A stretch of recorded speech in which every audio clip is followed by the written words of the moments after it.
नमस्कार। Chandrakant B Bhatt America से।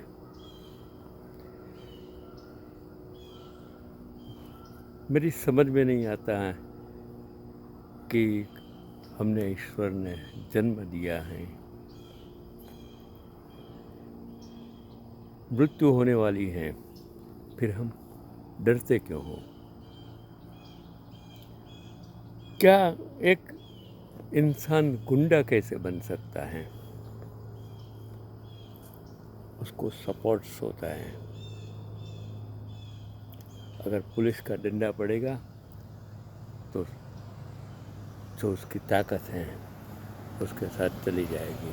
मैंने एक आर्टिकल्स पढ़ा कि हर इंडिया की बात करता हूँ कि 110 करोड़ हिंदू होते हुए भी 30 करोड़ मुसलमानों से क्यों डरते हैं? कारण क्या है? मैं कभी सबसे चर्चा करता हूँ।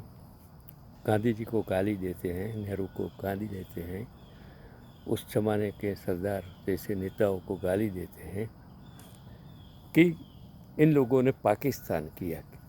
गलत है।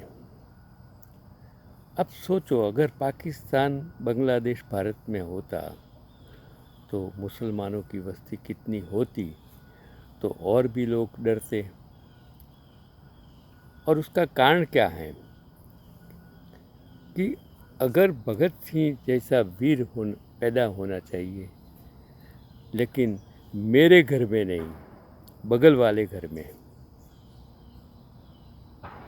यही है मेरी सोच है। मैं सोसाइटी में कोई प्रॉब्लम्स होता था, कोई घर से निकलता नहीं था।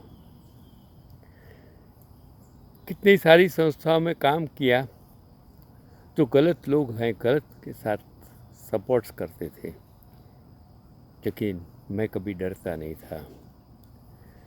नेता पुत्र को दूसरा कारण दिया है कि नेता पुत्र को कभी किसी रैली या प्रचार में नहीं देखा गया, क्योंकि हम सब मतलब जो लोग हैं, मजदूर हैं, गरीब हैं, वो तो बाजारू हैं न, बिकते हैं, उसको पैसा लेके लाया जाता है।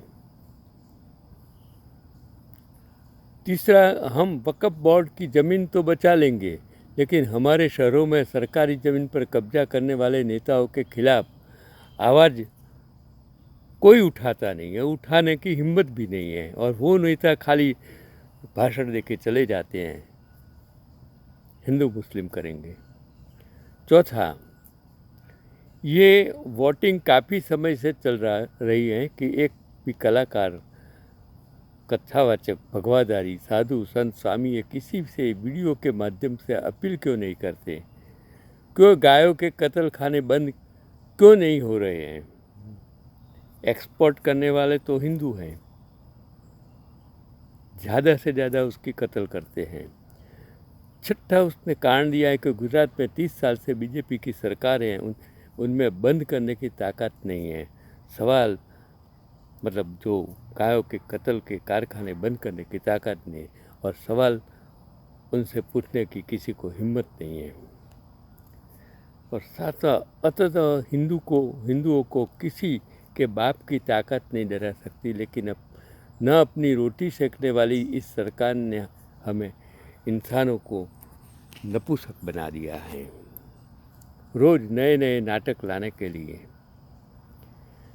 आठवां, उसने जो लिखने वाला है उसने लिखा कि सबसे अहम और आखिरी सवाल कि तुम्हारे बाप दादा में से किस मुसलमान ने कभी कॉलर पकड़कर लूटपाट की? एक भी कहानी बताओ।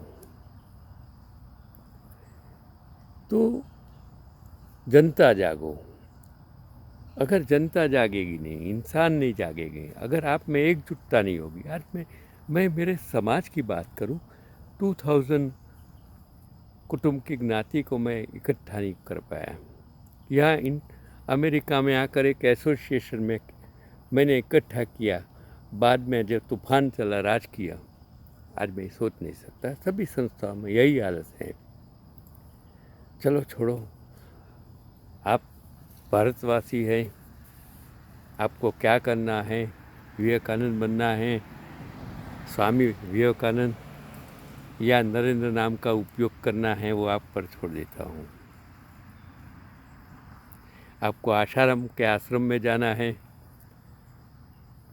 कौन से आश्रम में जाना है? कि बिला वो बाबा रामदेव हो या श्री के योग करना है, वो आप पर छोड़ देता हूँ। चलो छोड़ो, आगे की बात है कि देवल शास्त्री, उसका एक आर्टिकल्स कि एक खास वर्ग है जो बारिश का आनंद लेना पसंद करता है, और जिन लोगों को बारिश की आवाज़, धरती की गंध और बारिश के साथ प्रकृति के बदलाव का गहरा शौक होता है, उन्हें प्लूवियोफाइल्स के रूप में जाना जाता है। प्लूवियोफाइल्स बारिश से संबंधित सभी चीज़ों को पसंद करते हैं, चाहे वह बारिश के गीत हो, फिल्मी गाने हो या बारिश से संबंधित साहित्य हो। हमारा साहित्य दादू कालीदास सच्चा प्लूवियोफाइल टाइप है। कालिदास ने ऋतु संहार में भारत की 6 ऋतुओं का अद्भुत वर्णन किया है। तो जो इसमें इन छह ऋतुओं की विशेषताओं, प्रेमियों के व्यवहार और प्रेम को व्यक्त करने के लिए क्या करना चाहिए, इस पर विस्तृत मार्गदर्शन दिया है। ऋतु संहार में दूसरे अध्याय का अर्थ है ग्रीष्म और फिर वर्षा ऋतु। प्रारंभ से ही कालिदास ने लिखा है कि ऋतुओं का एक राजा होता है। वह कैसे?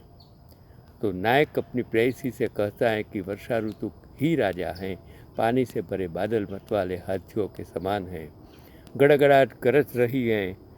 आखिरकार रोमांटिक पुरुषों का पसंदगी का मौसम। और वर्षा ऋतु की आवश्यकता पर कालिदास लिखते हैं कि ग्रीष्म ऋतु में पक्षी और प्रकृति बिना जल के जीवित रहते थे। वर्षा होने पर सारा वातावरण नृत्य करने लगता है।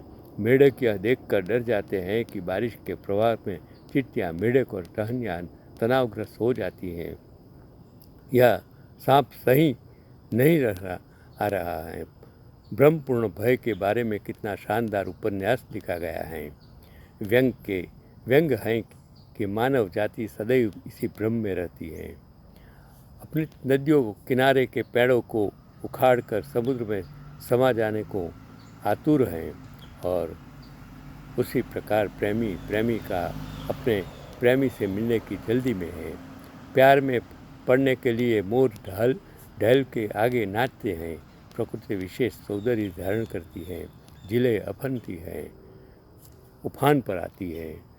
ठंडी सुगंधित हवाएं चलती हैं। महिलाएं देवदार के वृक्षों की मालाएं पहनती हैं। अंततः इन वर्णनों के बाद कालिदास का नायक अपनी नायिका से पूछता है कि क्या यही तो प्यार की सियासत है? बाकी आप खुद पढ़े। कालिदास जीवों की काली सफ़ेद जिंदगियों को सोशल मीडिया के रंगीन बना सकते हैं, हो सकता है। वैसे सवाल यह है कि प्लूवियोफाइल्स को बारिश क्यों पसंद है? विशेषकर सिनेमा और संगीत की पूरी दुनिया प्लूवियोफाइल्स की है, और बारिश में भीगना प्रकृति में पिघल जाना है। बारिश की आवाज़ कानों में नहीं गूंजती, बल्कि कानों में समा जाती है। आपको बारिश में भीगना पसंद नहीं होगा, लेकिन आपको खिड़की से बारिश देखना पसंद है। आप क्या सोचते हैं? सामान्य समय में आँखें और जीभ जैसी इंद्रियाँ अधिक सक्रिय रहती हैं, लेकिन बारिश में शरीर की सभी इंद्रियाँ सक्रिय हो जाती हैं। बारिश की बूंदों का त्वचा को छूने का एहसास अलग होता है। खिड़की से बाहर हाथ निकालकर बारिश को छूना या पहली बारिश में छत पर चलना स्पर्श की अनुभूति को जानता है। भीगने के क्षण आपको वर्तमान में रखते हैं। भगवान कृष्ण से, बुद्ध से लेकर ओशो तक कहा गया है कि जो कुछ है वह केवल वर्तमान है। बारिश आपको वर्तमान में लाती है, और मनोवैज्ञानिक का मानना है कि यदि जीवन बहुत उबाऊ लगता है तो प्लूवियोफाइल्स के साथ कुछ समय बिताएं। उनसे बारिश की खुशियों के बारे में पूछें। तनाव दूर करने के लिए बारिश की कविताएं और फिल्मी गाने सुने, क्योंकि बारिश का मौसम गर्मियों की हंसी मजाक के साथ मन और आत्मा को तरोताज कर देता है। और बारिश, चाय और बीच बीच में पकोड़े, कहीं लॉरी पर चूल्हे कि आवाज़ के बीच उबलती चाय और मेथी की बूंदों के साथ पैटी पर तली हुई मिर्ची या क्या चाहिए जीने के लिए। अंततः बारिश आपको आपकी उपस्थिति, आपके अस्तित्व का एहसास कराती है। आप उस पल का आनंद ले रहे हो जो केवल बारिश ही आपको महसूस करा सकती है। क्या आप ये सब पढ़ रहे हैं, सुन रहे हैं? वास्तव में अच्छा प्यार यह पाठ व्हाट्सएप यूनिवर्सिटी है। घर के बाहर मूल विश्वविद्यालय। पहले भी यूं तो बरसे थे बादल, पहले भी यूं तो बिखा था आंचल, सबके अब के बरस क्यों सजन, सुलग सुलग जाए मन भीगे। आज इस मौसम में लगी कैसी ये गन, रिमझिम गिरे सावन।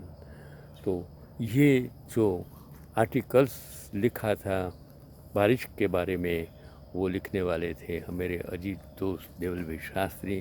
आज का ये जो आर्टिकल्स हैं वो मैं उसका नाम करता हूँ। ये भी देखो, ये देश है जहाँ 365 या तो बारिश बर्फ़ गिरती है। यहाँ तो हर वक्त हर मौसम बदलता है, इंसान भी बदलता है, ज़िंदगी भी बदलती है, लेकिन मैं नहीं बदला। मैं आपके लिए सिर्फ प्रेम का पैगाम लेके हर वक्त आता हूँ। ये मेरी सीख नहीं है। मैं न तो कोई धर्मगुरु हूँ, न तो राजकारणी हूँ। मैं तो सिर्फ एक इंसान हूँ। मैं सिर्फ बालक हूँ जो आपको प्रेम करता हूँ, प्रकृति को प्रेम करता हूँ।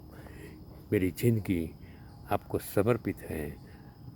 मेरी ज़िंदगी इन इंसानों के लिए है जो मुझे प्रेम करते हैं। आज का ये एपिसोड चंद्रकांत भट्ट आप सभी को समर्पित करता है।